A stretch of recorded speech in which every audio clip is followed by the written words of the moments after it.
नमस्कार, मैं आलोक सिंह आज आप लोगों के साथ फार्माकोलॉजी का नया chapter non steroidal anti inflammatory drugs के बारे में कुछ जानकारी हासिल करने की कोशिश करेंगे।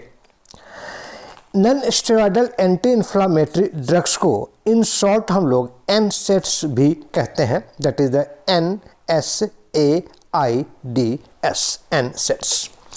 इसका नाम से ही क्लियर है कि हम यहाँ पे ऐसे ड्रग के बारे में जानकारी हासिल करेंगे जो ड्रग हमारे बॉडी के अंदर जो इन्फ्लामेशन है उस इन्फ्लामेशन को कंट्रोल कर रही हैं, उस इन्फ्लामेशन को ट्रीट कर रही हैं।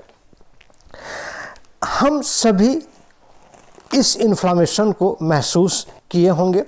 हमारे बॉडी में हमने सभी महसूस किया होगा कि हमारे बॉडी के किसी पार्ट में, किसी ऑर्गन में या किसी भी रीजन में इन्फ्लामेशन हो गई। इन्फ्लामेशन मीन्स कि उस पार्ट में स्वेलिंग हो गई, और जब वहाँ पे स्वेलिंग होगी तो हम ये भी देखेंगे कि वहाँ पे पेन या हम दर्द भी महसूस करते हैं।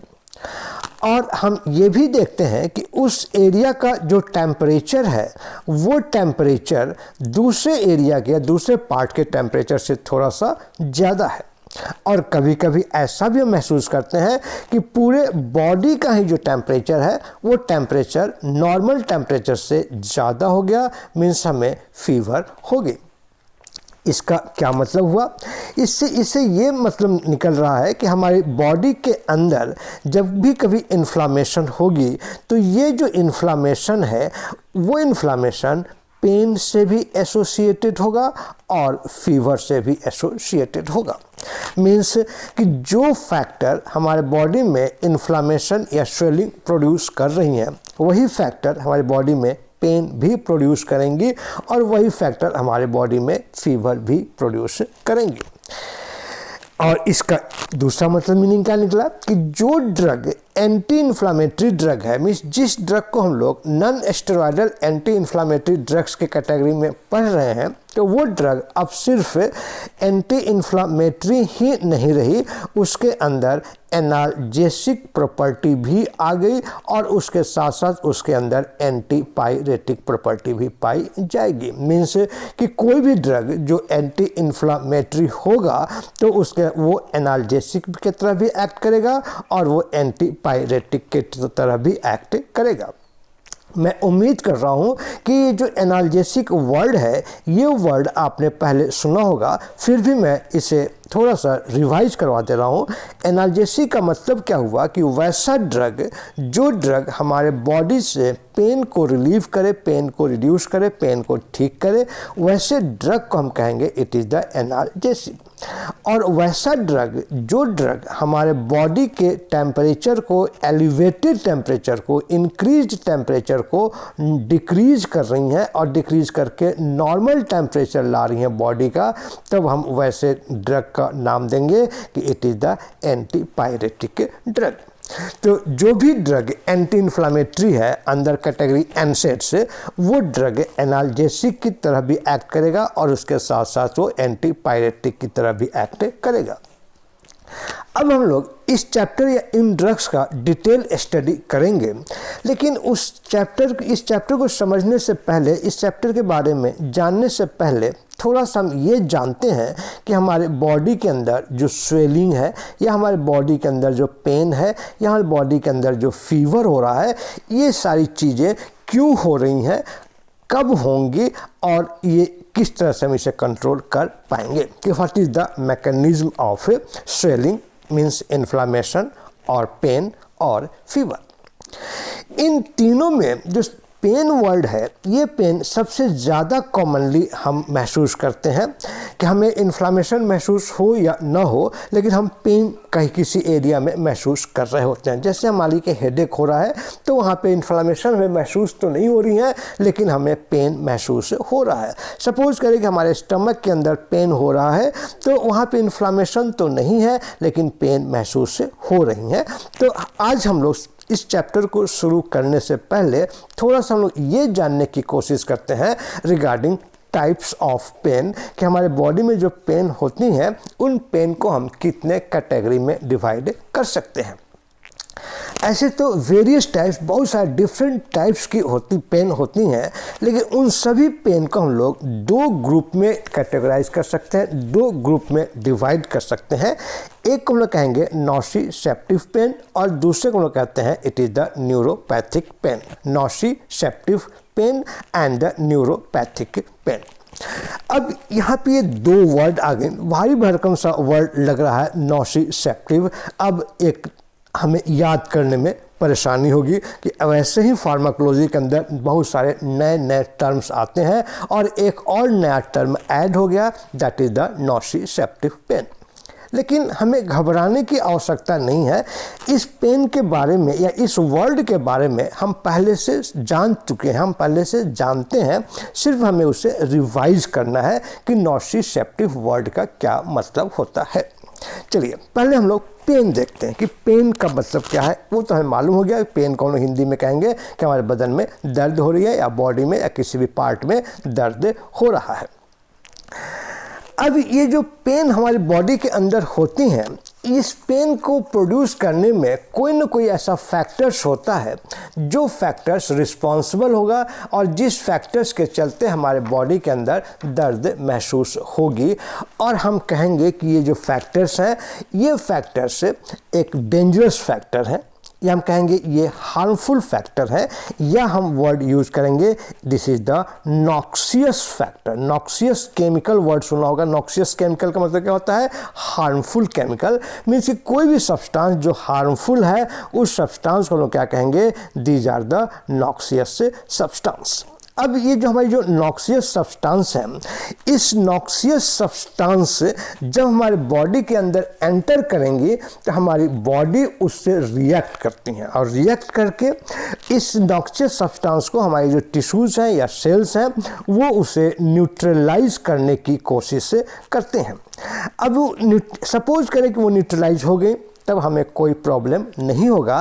लेकिन किसी कारण से वो नॉक्सियस फैक्टर टिश्यू के द्वारा न्यूट्रलाइज नहीं हो पाई, उस कंडीशन में हमारी जो सेल्स हैं, टिश्यूज़ हैं, कुछ केमिकल्स को सिक्रीट करती हैं और हम उस केमिकल्स को कहते हैं दीज आर द मेडिएटर, और हम नाम देंगे केमिकल मेडिएटर।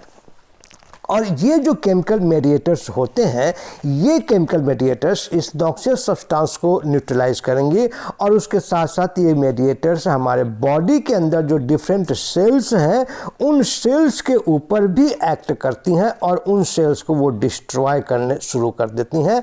और उस कंडीशन में सेल्स अपने आप को रिपेयर नहीं कर पाता और नतीजा क्या होता है कि सेल के अंदर स्वेलिंग या इन्फ्लामेशन शुरू हो जाती हैं और हम वहाँ पे हमें पेन और दर्द महसूस होता है। अब ये जो नॉक्सियस फैक्टर्स हैं, ये नॉक्सियस फैक्टर्स वेरियस टाइप्स की हो सकती हैं। जैसे ये फैक्टर्स हमारी फिजिकल इन नेचर हो सकती हैं, मैकेनिकल इन नेचर हो सकती हैं, ये फैक्टर केमिकल इन नेचर हो सकती हैं, या ये थर्मल इन नेचर भी हो सकता है। चार चीज, ये नॉक्सियस जो फैक्टर्स हैं वो चार्ज हो गई। ये हमारी फिजिकल हो सकती हैं या मैकेनिकल या केमिकल या थर्मल। फिजिकल और मैकेनिकल में सपोज करें कि हमारे किसी भी कारण से कोई हार्ड बॉडी ने हमारे टिश्यूज़ को, सेल्स को हीट कर दिया, तब हम कहेंगे इट इज़ द मैकेनिकल। या हमारे बॉडी में कट लग गई, हमारी बॉडी में इंसिजन हो गई, हमारी बॉडी में कहीं पे ब्रेकिंग कुछ कारण से डैमेज हो गया किसी ऑब्जेक्ट के हिट करने से, तब हम उस फैक्टर क्या कहेंगे? It is the mechanical factor. यदि सपोज करें कि हमारी बॉडी के अंदर कोई केमिकल एंटर कर रहा है और वो केमिकल हमारे टिश्यू को डैमेज कर रहे हैं, तब कहेंगे it is the chemical factor.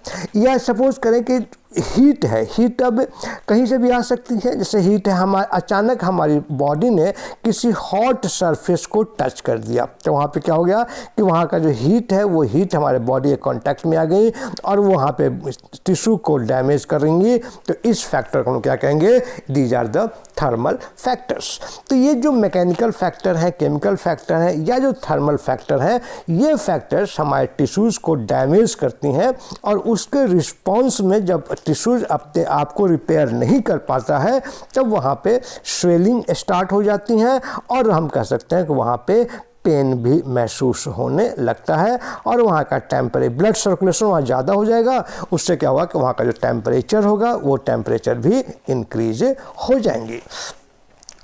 अब ये जो इंक्रीज हो रही हैं, अब देखिए इसका मैकेनिज्म क्या होता है कि कोई भी नॉक्सियस फैक्टर, हमने वर्ड यूज़ किया नॉक्सियस फैक्टर, हमारे बॉडी को टच कर रही हैं, बॉडी के अंदर एंटर कर रही हैं और टिश्यूज़ को डैमेज कर रही हैं।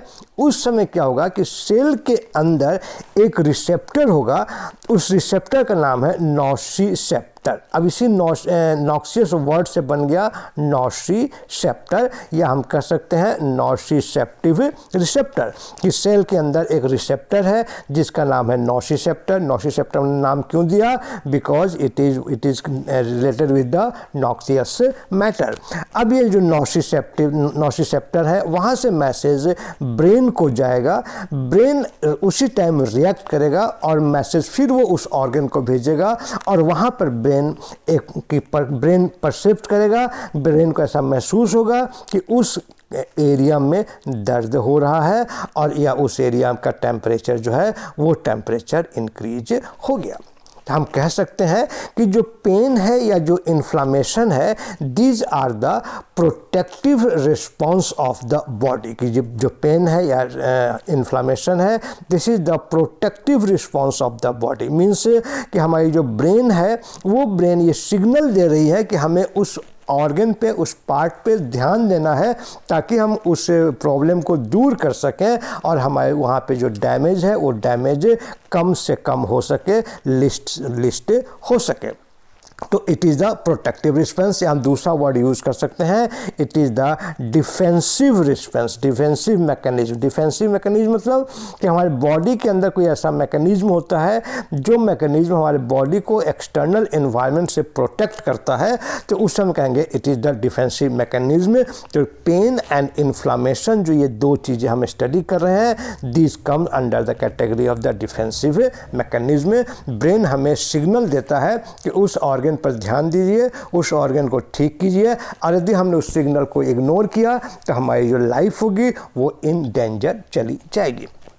तो अभी तक हम लोगों ने ये समझा कि नॉसिसेप्टिव पेन क्या होता है। अब हम उम्मीद करते हैं कि आपको ये वर्ड नॉसिसेप्टिव वर्ड याद हो गया होगा। बहुत सिंपल, ये वर्ड कहाँ से किससे रिलेटेड है? तो related with the noxious factor, और नॉक्सियस फैक्टर से रिलेटेड हो गया हमारा नॉसिसेप्टिव रिसेप्टर। और नॉसिसेप्टिव रिसेप्टर जो होगा जिस पेन का परसेप्शन कर रहा है, उस पेन को हम लोग क्या नाम देंगे? It is the nociceptive pain. तो मैं उम्मीद करता हूं कि आपको नॉसिसेप्टिव पेन के बारे में सारी जानकारी मिल गई होगी, कॉन्सेप्ट आपका क्लियर हो गया होगा। जो दूसरा वर्ड है that is the neuropathic pain. अब न्यूरोपैथिक पेन हम वर्ड यूज कर रहे हैं, इसके नाम से ही क्लियर है कि ऐसा पेन जो पेन हमारे नर्व से रिलेटेड है। अब देखिए यहाँ कंफ्यूजन है कि जब हम नॉसिसेप्टिव पेन के बारे में स्टडी कर रहे थे तो वहाँ पर भी यही बताया गया कि जो नॉक्सियस फैक्टर्स हैं जो हमारे टिश्यूज़ को या सेल्स को डैमेज कर रही हैं, तो उसका मैसेज नर्व के थ्रू ब्रेन तक जा रहा है।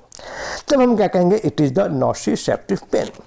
यदि सपोज करें कि जहाँ पर वहाँ पे कोई भी नॉक्सियस फैक्टर नहीं है, लेकिन किसी भी कारण से जो हमारी नर्व फाइबर है, जो हमारे न्यूरॉन्स हैं, वो न्यूरॉन्स डैमेज हो गई हैं या उन न्यूरॉन्स में कुछ अल्टरेशन हो गया है, कुछ चेंजेस आ गई हैं, और इस चेंजेस के चलते जो हमारी नर्व फाइबर है वो नर्व फाइबर प्रॉपर जो इम्पल्स होती हैं वो इम्पल्स को ब्रेन तक नहीं भेज पा रही हैं, या जो इम्पल्स की मूवमेंट है वो इरेगुलर मूवमेंट है या कह लो कि इरेटिक मूवमेंट है। अब इस कंडीशन में क्या होगा कि उस नर्व फाइबर के आसपास से दर्द महसूस होगी, पेन महसूस होगा, और उसे हम लोग कहेंगे it is the neuropathic pen. मैं समझ रहा हूँगा कि न्यूरोपैथिक पेन क्या है कि यदि हमारे नर्व फाइबर्स के फंक्शनिंग में में प्रॉब्लम आ गई, नर्व फाइबर में कोई डैमेज हो गया without presence of the any nociceptive factor, तब हम उस पेन को कहेंगे it is the neuropathic pain. और जब कोई नॉक्सियस फैक्टर है, जो फैक्टर हमारे टिश्यूज को डैमेज कर रही हैं, सेल को डैमेज कर रही हैं और उससे जो पेन प्रोड्यूस हो रहा है, तो तब हम उसका नाम देते हैं it is the nociceptive factor, nociceptive pain. अब ये जो नोसिसेप्टिव पेन है, फर्दर इनको हम लोग दो ग्रुप में डिवाइड करते हैं। एक को कहते हैं सोमैटिक पेन और दूसरे को हम लोग कहेंगे it is the visceral pain. तो पेन क्या हो गई, पहला 2 टाइप्स हो गया, नोसिसेप्टिव एंड न्यूरोपैथिक। अब जो नोसिसेप्टिव है फर्दर 2 टाइप में डिवाइड की गई, एक का नाम दिया गया सोमैटिक और दूसरे का नाम दिया गया विसरल। अब देखिए, जहाँ भी वर्ड सोमैटिक आए, ये वर्ड रिलेटेड है सोमा से। और सोमा का मतलब क्या होगा, सोमवार या मंगलवार नहीं, सोम या चंद्र नहीं। सोम मतलब हिंदी में सोम का मतलब क्या होता है, चंद्र। लेकिन जब हम मेडिकल टर्मिनोलॉजी यूज़ करेंगे सोम, तो इसका मतलब होता है बॉडी। और हम वर्ड क्या यूज़ करें, सोमैटिक। यदि कोई भी ऐसा हमारा बॉडी का पार्ट जो हमारी बॉडी के पेरीफेरी में है, बॉडी के एक्सटर्नल सरफेस से रिलेटेड है, उस पार्ट को हम लोग क्या नाम देते हैं, it is the somatic part of the body. की बॉडी का जो एक बाहरी वाला हिस्सा है उसको हम लोग नाम देंगे it is the somatic part और एक्सटर्नल पार्ट। जैसे फॉर एग्जांपल कि जैसे हमारी बॉडी में स्किन है, तो जो ये स्किन है, ये स्किन हमारी सोमैटिक पार्ट हो गई। बोन है, बोन सोमैटिक पार्ट हो गई। जॉइंट्स, मसल्स, कनेक्टिव टिश्यूज, ये जो सारी पार्ट है, these are the somatic part of the body. और इनके अंदर जब कोई नोसिसेप्टिव पेन डेवलप होंगी, तब हम उसे कहेंगे it is the somatic pain. मैं उम्मीद करता हूँ कि आप समझ में आ गया होगा सोमैटिक पेन क्या होता है। दूसरा जो वर्ड है that is the visceral pain. Visceral pain का मतलब क्या होता है, विसरा। यहाँ वर्ड है, ये बहुत कॉमन वर्ड है, VISCERA, विसरा। कि जब भी किसी का पोस्टमार्टम होता है तो उनके विसरा सैंपल को कलेक्ट किया जाता है। मीन्स कि जो बॉडी का जो इंटरनल ऑर्गन है, इंटरनल ऑर्गन के अंदर या इंटरनल जो ऑर्गन होंगी, उस ऑर्गन को हम नाम देंगे it is the visceral organ of the body. External organ का क्या नाम दिया गया, it is the somatic part of the body. और इंटरनल पार्ट का क्या नाम दिया गया, it is the visceral part of the body. जैसे आप यहाँ पे डायग्राम में देख सकते हैं कि ये जो हम डायग्राम में देख रहे हैं, दीज जैसे लंग्स हैं, तो these lungs are the visceral part. ये liver visceral part, heart visceral part, stomach visceral part. लेकिन जब हम मसल्स की बात करेंगे तो कहेंगे ये सोमैटिक पार्ट है। बोन्स की बात करेंगे वो कहेंगे सोमैटिक पार्ट है। जॉइंट्स की बात करेंगे कहेंगे सोमैटिक पार्ट है।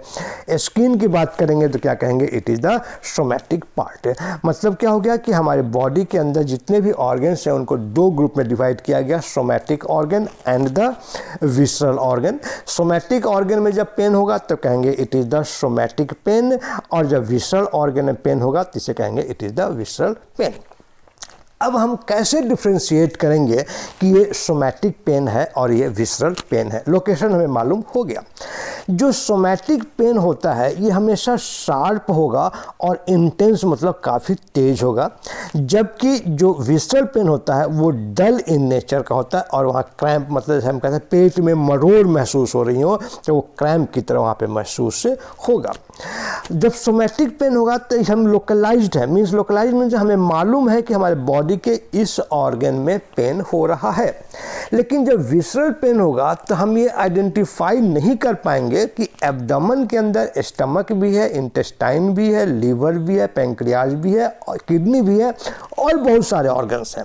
तो हम ये आइडेंटिफाई नहीं कर पाएंगे कि ये पेन लीवर का है या किडनी का है या स्टमक का है। हम क्या महसूस करेंगे कि हमारे एब्डोमेन में क्रैम्प हो रहा है, मीन्स कि हम एरिया को प्रॉपर आइडेंटिफाई नहीं कर पाएंगे, डिफ़िकल्ट टू आइडेंटिफाई। तब हम इस तरह के पेन को कहेंगे it is the visceral pain. जो हमारी सोमैटिक पेन होगी, सोमैटिक पेन क्या होगा कि जब हम बॉडी के अंदर मूवमेंट करेंगे तो उस कंडीशन में सोमैटिक पेन और वर्स्ट हो जाएगी और ज़्यादा इंक्रीज हो जाएगी।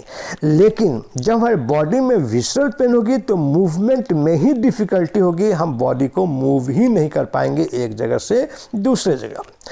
और इसके बाद 2 पॉइंट और यहाँ पे डिस्कस किया गया। एक कहा गया कि somatic pain is related with the incident pain and visceral pain is related with the referred pain. अब यहाँ पे नया वर्ड आ गया, that is the somatic pain, sorry incident pain and the referred pain. अब ये इंसिडेंट पेन क्या है और ये रेफर्ड पेन क्या है? सबसे पहले रेफर्ड पेन। रेफर्ड पेन का मतलब क्या हुआ कि जो दर्द है वो दर्द किसी एक ऑर्गन में हो रहा है, लेकिन उससे हमें ये डायग्नोसिस पता चलता है कि इस पार्ट में दर्द या इस पार्ट में स्वेलिंग है या इस पार्ट में प्रॉब्लम है। जैसे सपोज करें कि किसी पर्सन को हार्ट अटैक आ गया, हम उम्मीद करते हैं कि हार्ट अटैक, हम सभी को मालूम होगा कि हार्ट अटैक क्या होता है। यदि किसी पर्सन को हार्ट अटैक आएगा तो हार्ट अटैक का जो पेन होगा वो पर्सन इन जॉ महसूस करेगा, कि उसके जबड़े के अंदर पेन महसूस होगी, और उस जब जबड़े के अंदर इनबियरेबल पेन होगा तो इसका मतलब क्या आइडेंटिफाई होगा कि पर्सन को हार्ट अटैक आया था। इसी तरह से एक और सपोज करें कि पर्सन के पैंक्रियाज में कोई प्रॉब्लम है, पैंक्रियाज के अंदर स्वेलिंग आ गई, पैंक्रियाज के अंदर पेन है, तो जो पेशेंट होगा जो दर्द महसूस करेगा that is in the back pain, माने उसकी जो पीठ है उस पीठ में दर्द होगा। तो ये दर्द किस रिलेटेड होगा? It is related with the pancreas, means back में पेन होगा तो डॉक्टर ये डायग्नोज करेंगे कि इनके पैंक्रियाज में कोई प्रॉब्लम हो सकती है। जैसे सपोज करें एक और डिजीज़ है दैट इज़ कॉल्ड एंजाइना, वो भी हार्ट से रिलेटेड है, लेकिन एंजाइना जब होगी तो बॉडी के अंदर जो पेन होगा वो पेन उनके शोल्डर में होगा, मीन्स उनके कंधों में, उनके बाजू में पेन होगा, उनके आर्म में पेन महसूस होगा। यदि आर्म में इस तरह का अनबियरेबल पेन महसूस हो रही होंगी तो डॉक्टर ये डायग्नोज करेंगे कि patient is suffering from the angina. तो इस तरह का जो पेन है मीन्स उस पार्ट में कोई प्रॉब्लम नहीं है, लेकिन वहाँ पे दर्द हो रहा है और वो दर्द ये बता रहा है कि फला ऑर्गन में या इस पार्ट में कोई प्रॉब्लम हो सकती है, तब हम इस पेन का नाम देते हैं it is the referred pain. अब आइए, अब हम जानते हैं कि what is the incidental pain, कि इंसिडेंटल पेन किसे कहेंगे। यदि सपोज करो कि कोई एक पार्टिकुलर एक्टिविटी है और उस एक्टिविटी के बाद हमारे बॉडी में पेन महसूस हो रहा है, कि सपोज करें कि हम वॉकिंग कर रहे हैं और वॉकिंग करने, जब वॉकिंग स्टार्ट करते हैं तब हमारे जॉइंट में पेन स्टार्ट हुए, इसे क्या कहेंगे? It is the incidental pain. Suppose करें कि हम भोजन कर रहे हैं, ईटिंग कर रहे हैं, और भोजन करते समय से हमारी जो जबड़ा है, जॉ है, उस जॉ में कोई प्रॉब्लम आ गई, या हमारी जो बक्कल कैविटी है उस buccal cavity, means buccal cavity word आपके लिए नया हो सकता है, मान लीजिए कि ओरल कैविटी है, उस ओरल कैविटी के अंदर दर्द महसूस हो रही हैं। वो दर्द कब महसूस होगा? जब हम ईटिंग कर रहे हैं, कुछ भोजन को ले रहे हैं, तब हम उस पेन का क्या नाम देंगे? It is the incidental pain. Incidental pain is related to a specific activity of the body such as walking and eating। और जब हम रेफर्ड पेन की बात करेंगे तो रेफर्ड पेन क्या हो गया कि pain in one part due to injury in the other part of the body is considered as referred pain. तो हम उम्मीद करते हैं कि हम इन दोनों को समझाने में कामयाब हुए होंगे कि रेफर्ड पेन किसे कहेंगे और सोमैटिक पेन किसे कहेंगे, और इस तरह से हमारी एक टॉपिक कंप्लीट हुई, दैट इज़ द नोसिसेप्टिव पेन।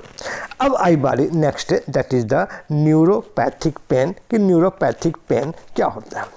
तो इसके बारे में ये कहा जाता है कि जब हमारे नर्व डैमेज हो गई, नर्व में कोई प्रॉब्लम आ गई, या नर्व से जो मैसेज मूव हो रही हैं वो मूवमेंट इरेटिक हो रही हैं, डिस्टर्ब्ड हो रही हैं, तब हम उस पेन का नाम देते हैं it is the neuropathic pen.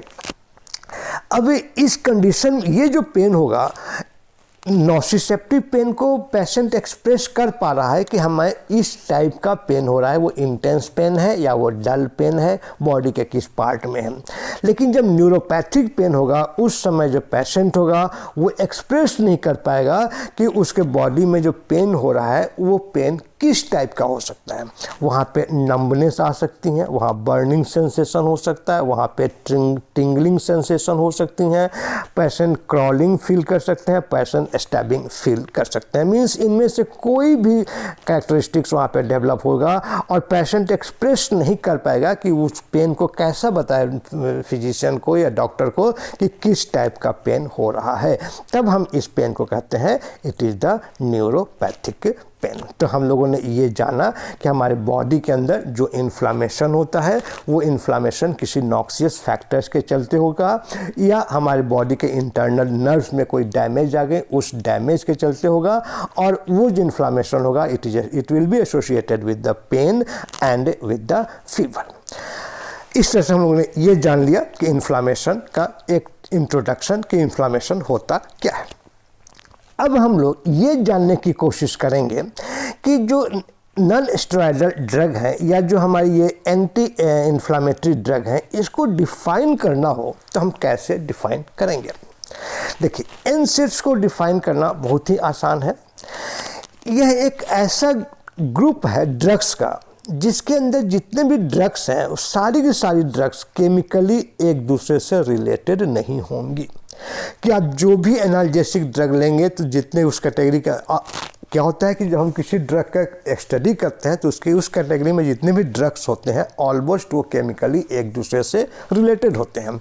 लेकिन non steroidal anti inflammatory drugs के अंदर जो भी ड्रग्स आएंगी वो सारी की सारी ड्रग्स केमिकली एक दूसरे से रिलेटेड नहीं होंगी, वो केमिकली वो एक दूसरे से डिसिमिलर होंगी, एक दूसरे से अलग अलग होंगी, लेकिन उनके अंदर एक कॉमन थेराप्यूटिक इफेक्ट पाया जाएगा, that is the analgesic, antipyretic and anti inflammatory. तो non steroidal anti inflammatory drugs को डिफाइन करना हो तो हम डिफाइन करेंगे कि it is a group of dissimilar chemical compounds with common therapeutic effect, that is the analgesic effect, antipyretic effect and anti-inflammatory effect। अब आपके दिमाग में या आपके ऐसे जहन में आप ये सोच रहे होंगे कि हम सिर्फ इसका नाम एंटी इन्फ्लामेटरी ड्रग ही कह देते या हम सिर्फ इसे एनाल्जेसिक कहते या सिर्फ एंटीपायरेटिक कह देते। यहाँ पे एक वर्ड हम यूज़ कर रहे हैं नॉन स्टेरॉयडल। तो हम नॉन स्टेरॉयडल वर्ड क्यों यूज़ कर रहे हैं? हम जब ये डिसिमिलर सब्सटेंसेस हैं उसके अंदर स्टेरॉयड भी आ सकता है या दूसरे केमिकल्स भी आ सकते हैं, यदि वो एंटी इन्फ्लामेटरी है तो हम कहेंगे सिंपल कि इट इज़ एंटी इन्फ्लामेटरी। लेकिन हमारे बुक में, हमारे सिलेबस में एक इंडिपेंडेंट चैप्टर दिया गया है और उसका नाम दिया गया non steroidal anti inflammatory drugs. तो यहाँ पे ऐसा क्यों, हमने क्यों ये वर्ड ऐड किया, that is the non steroidal anti inflammatory drugs. आइए इसके बारे में जानते हैं। एक्चुअल में होता क्या है कि हमारे बॉडी के अंदर कुछ केमिकल्स पाई जाती हैं, दैट इज जो केमिकल स्टेरॉयड्स इन नेचर होती हैं। मतलब स्टेरॉयड्स क्या है कि एक ग्रुप ऑफ केमिकल, एक केमिकल स्ट्रक्चर है और वैसा स्ट्रक्चर जिस कंपाउंड में पाया जाएगा उसे हम क्या कहेंगे, इट इज़ स्टेरॉयड। जैसे कार्बोहाइड्रेट होता है या आप कह सकते हैं प्रोटीन है या फैटी एसिड्स हैं एक्सेट्रा, अलग अलग ग्रुप्स हैं। ठीक उसी तरह से स्टेरॉयड भी एक केमिकल ग्रुप है और वो स्ट्रक्चर जिस भी केमिकल में पाया जाएगा उस केमिकल का हम नाम देते हैं इट इज़ द स्टेरॉयड्स। हमारे बॉडी के अंदर भी स्टेरॉयड्स डेवलप होते हैं, स्टेरॉयड्स बनते हैं। मीन्स हमारे बॉडी के अंदर जितने भी हार्मोन्स होंगे वो जो सभी के सभी जो हार्मोन्स होते हैं वो हार्मोन्स हमारे it is the steroidal in nature. जितने भी हार्मोन हैं सभी हार्मोन क्या हमारे हैं, it is steroidal in nature. और उन्हीं में से एक केमिकल होता है जिसे हम लोग कहते हैं ग्लूकोकॉर्टिकॉइड्स। ग्लूकोकॉर्टिकॉइड्स क्या है, एक स्टेरॉयडल ड्रग है और जो मेन एंटी इन्फ्लामेटरी ड्रग होता है वो ग्लूकोकॉर्टिकॉइड्स ही होता है और यही ग्लूकोकॉर्टिकॉइड्स हम लोग मेन एंटी इन्फ्लामेटरी ड्रग्स के रूप में कंसीडर करते हैं।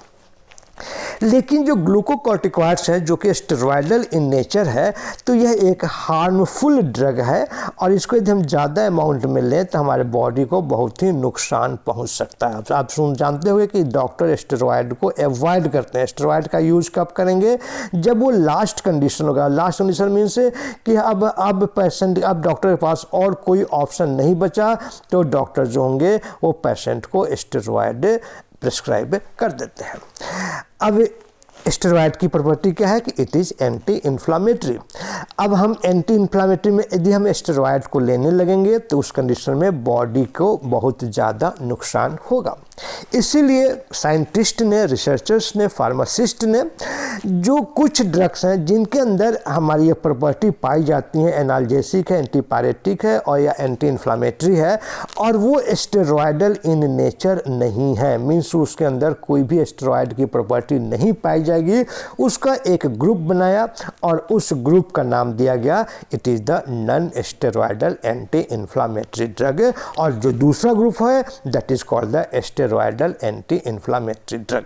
जो स्टेरॉयडल एंटी इन्फ्लामेटरी ड्रग्स हैं इसका हम लोग अलग स्टडी करेंगे जब हम चैप्टर स्टडी करेंगे स्टेरॉयड्स। तो यहाँ पे हम इस स्टेरॉयड्स के बारे में कोई जानकारी हासिल नहीं करेंगे। अभी सिर्फ इतना ही जानते हैं कि जो non steroidal anti inflammatory drugs हैं वो एक डिसिमिलर केमिकल का ग्रुप है, लेकिन वो स्टेरॉयडल इन नेचर नहीं है और उनके अंदर एनाल्जेसिक, एंटीपायरेटिक और एंटी इन्फ्लामेटरी प्रॉपर्टी पाई जाती है। तो ये हो गया हमारा that is the definition of the non steroidal drug. इसके अलावा एक और कैटेगरी ऑफ ड्रग है जिसे हम लोग कहते हैं ओपियाइड्स। नाम से ही क्लियर है कि it is related with the opium. Opium means अफीम या कह सकते हैं मॉर्फिन। तो जो मॉर्फिन होता है ये मॉर्फिन भी एनाल्जेसिक इफेक्ट प्रोड्यूस करता है। अब जो हमारी जो नॉन स्टेरॉयडल ड्रग हैं ये एनाल्जेसिक इफेक्ट प्रोड्यूस करेंगे, लेकिन वो ओपियम की तरह का इफेक्ट प्रोड्यूस नहीं करती। अब देखिए दोनों में क्या डिफरेंस है कि जो ओपियम ड्रग है या जो ओपियाइड ड्रग्स होंगी ये ड्रग्स हमारे बॉडी में एनाल्जेसिक इफेक्ट प्रोड्यूस करती हैं बाय अफेक्टिंग CNS, कि वो CNS के ऊपर अफेक्ट करती हैं और CNS को डिप्रेस करती हैं और फिर क्या होगा कि वहाँ पे एनाल्जेसिक इफेक्ट वो प्रोड्यूस करेंगी। जबकि जो non steroidal anti inflammatory drugs हैं ये ड्रग्स एनाल्जेसिक या एंटीपायरेटिक या एंटी इन्फ्लामेटरी इफेक्ट तो प्रोड्यूस कर रही हैं but without causing any depression in the CNS, कि वो CNS में बिना डिप्रेशन प्रोड्यूस किए ही ये इफेक्ट प्रोड्यूस कर रही हैं। तो क्या हो गया कि जो non steroidal anti inflammatory drug है इसका हम लोग एक और नाम दे सकते हैं, it is the non narcotic drug. और जो ओपियाइड ड्रग है ओपियाइड भी एंटी इन्फ्लामेटरी की तरह यूज होंगी, लेकिन ओपियाइड को हम लोग क्या नाम देंगे, it is the narcotic drug. तो अब जो नार्कोटिक ड्रग क्या होता है इसके लिए भी अलग चैप्टर है। इस चैप्टर को कंप्लीट करने के बाद हम लोग नार्कोटिक ड्रग्स के बारे में स्टडी करेंगे। तो अभी तक हम लोगों ने क्या समझा कि जो एनाल्जेसिक एंटी इन्फ्लामेटरी ड्रग है उनको हम लोग 3 ग्रुप्स में डिवाइड कर सकते हैं। एक हम लोग कहेंगे non steroidal anti inflammatory drug, दूसरे को हम कहेंगे ग्लूकोकॉर्टिकॉइड्स और तीसरे को कहेंगे ओपियाइड्स। 3 कैटेगरी हो गई, non narcotic anti inflammatory drugs, glucocorticoids and opioids.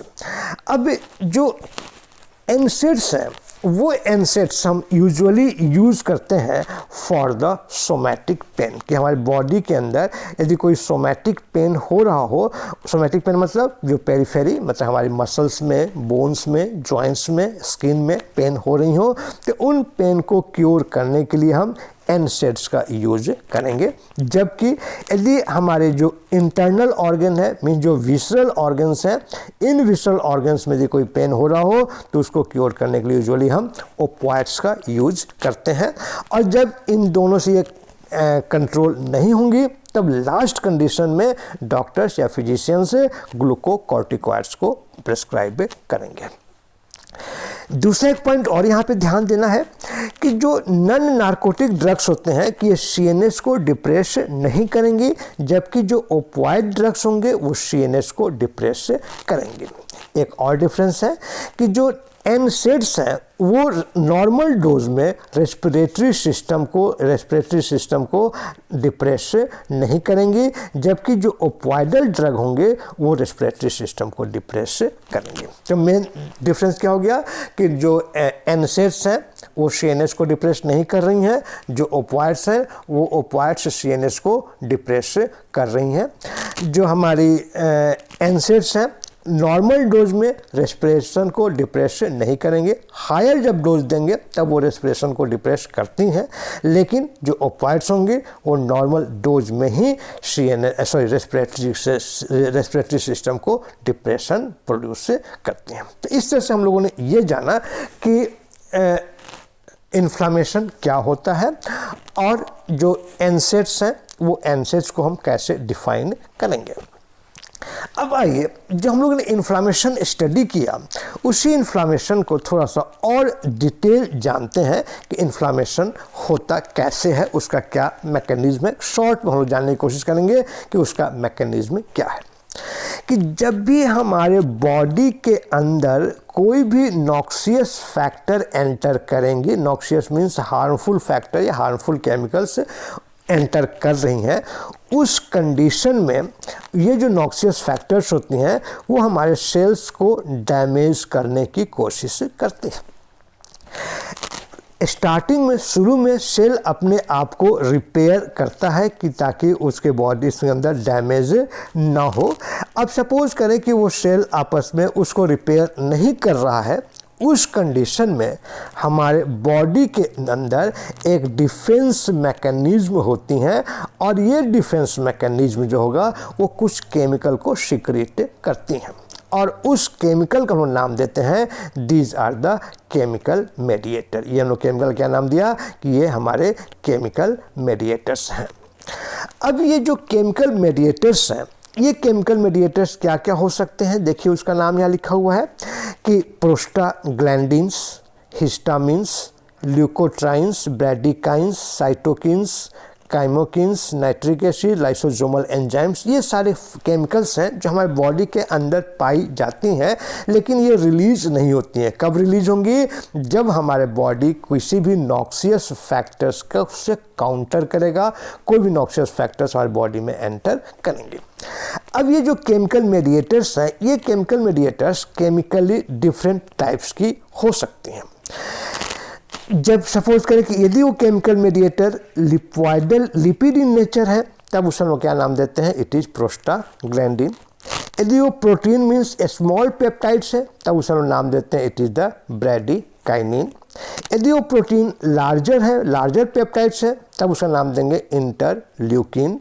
यदि वो फैटी एसिड है तो उसका नाम देते हैं एकोसानॉइड और वो एमाइन है तो उसका नाम देंगे हिस्टामिन्स।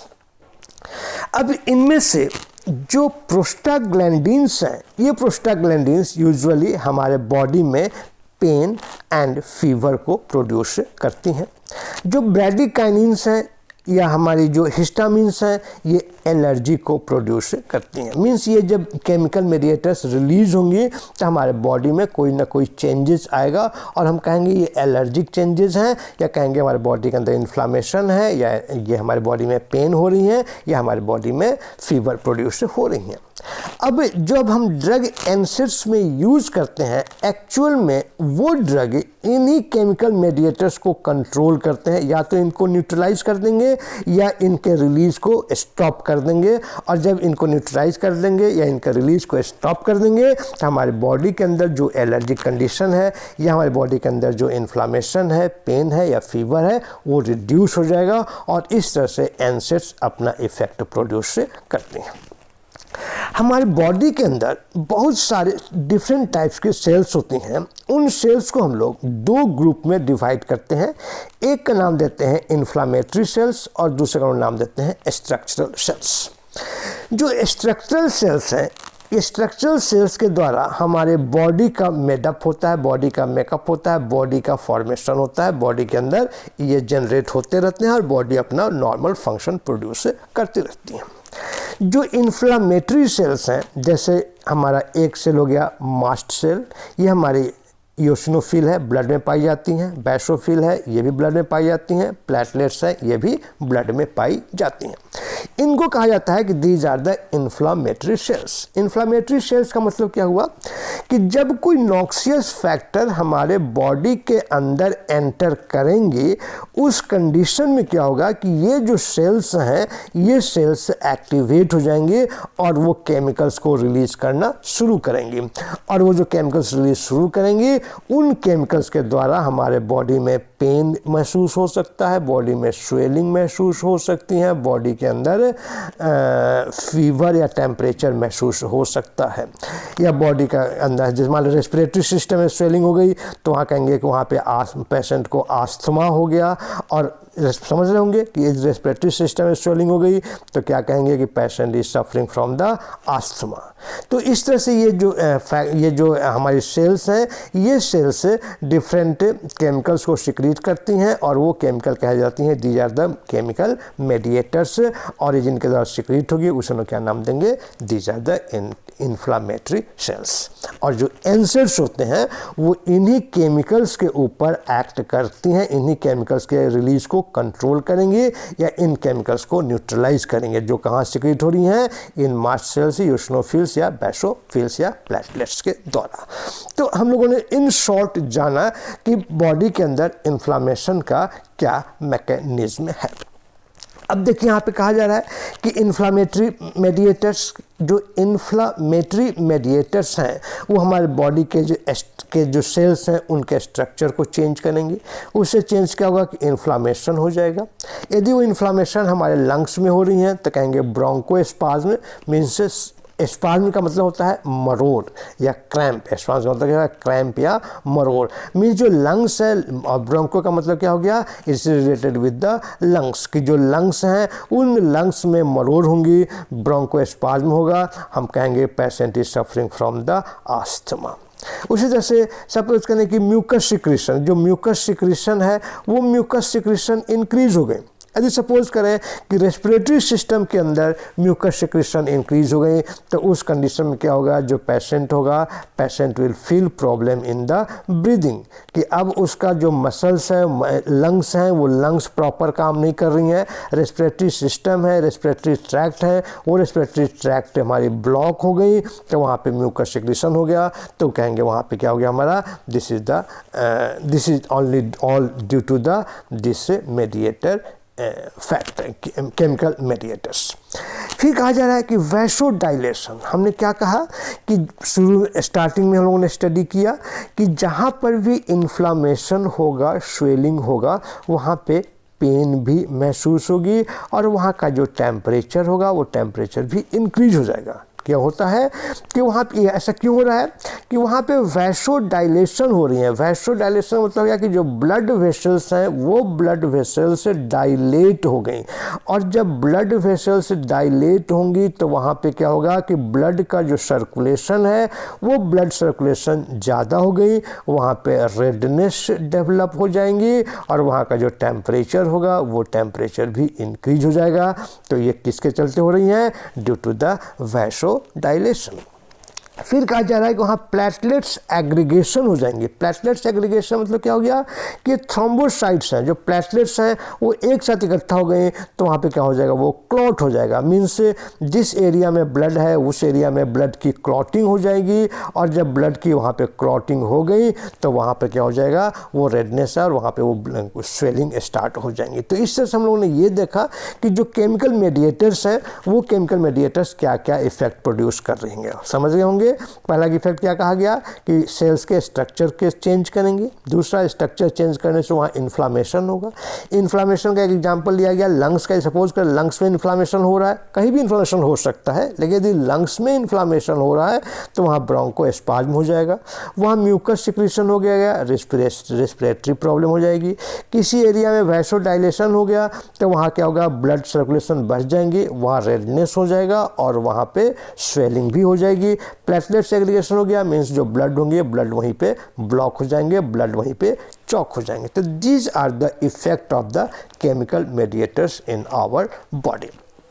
आज हम लोग अपना क्लास यहीं समाप्त करते हैं। अगली क्लास में हम लोग ये जानने की कोशिश करेंगे कि जो केमिकल मेडिएटर्स हैं और इन केमिकल मेडिएटर्स में से जो स्पेशली हमारी जो प्रोस्टाग्लैंडिन्स हैं, इस प्रोस्टाग्लैंडिन्स का हमारे इस इन्फ्लामेशन में क्या रोल है, हमारे बॉडी के अंदर ये किस तरह से पेन प्रोड्यूस करती हैं और ये प्रोस्टाग्लैंडिन्स किस तरह से हमारे बॉडी के अंदर सिंथेसाइज होती हैं, इसके सिंथेसिस का, इसका इन्फ्लामेशन के मैकेनिज्म के बारे में, कौन कौन से एंजाइम्स इसमें इन्वॉल्व हैं, उनके बारे में डिटेल स्टडी करेंगे। और जब हम लोग प्रोस्टाग्लैंडिन्स का स्टडी कर लेंगे उसके बाद हम लोग शुरू करेंगे कि नॉन स्टेरॉयडल ड्रग्स क्या हैं और उनकी फार्माकोलॉजी क्या होती हैं। चलिए आज का क्लास हम लोग यहीं स्टॉप करते हैं। यदि आपको कोई डाउट्स हो, कोई क्वेश्चन हो, कोई क्वेरी हो तो आप कमेंट बॉक्स में अपने क्वेश्चंस को ज़रूर डालें। मैं अपनी तरफ से पूरी कोशिश करूंगा कि आपके क्वेश्चंस का रिप्लाई दिया जाए। Thanks a lot for viewing this channel and remaining with me for a such long duration. Thanks a lot.